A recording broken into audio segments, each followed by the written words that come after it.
Let's make some really easy, delicious cheesesteaks at home in minutes. This is how I do it, and it's really easy. I start by thinly slicing some onions and some mushrooms because I personally love fried onions and mushrooms on mine, but you can use whatever you like. Make sure your Blackstone or your griddle is nice and hot. Oil that baby up and add your mushrooms and your onions if you're using. Make sure you're giving them a few minutes a head start so that they can start to caramelize and soften. Make sure you season them with some salt and pepper. You can see they're starting to pick up some color.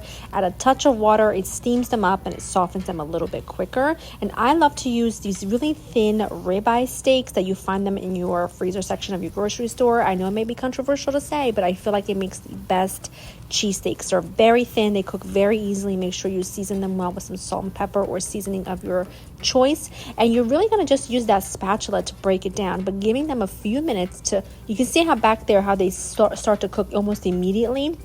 Giving them some time to start cooking is key. So don't touch them for a couple minutes when you first put them on. And then look, they shred apart, they fall apart. The meat is super tender, and that's why I love to use that kind of meat rather than one from like the butcher case. I'm telling you, it works so much better for cheesesteaks. This is the one with the fried onions and mushrooms. It's just so delicious. And like I said, it just falls apart.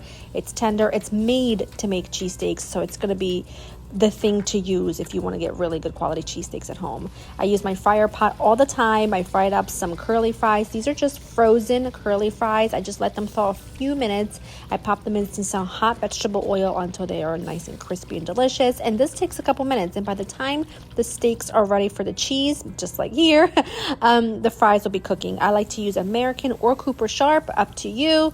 Make sure you add a touch of water so that it steams and it makes that cheesy the cheese is so melty and delicious. And by this point, your fries are done.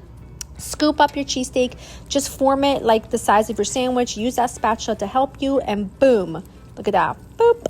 And if you want to put mustard or mayo or ketchup on your bun, that is up to you, but that is what it should look like. I'm also going to make a cheesesteak hoagie. Joe loves a cheesesteak hoagie or a cheesesteak sub, whatever you want to call it, which is just cheese and steak, lettuce, tomato, raw onions, and of course, banana peppers.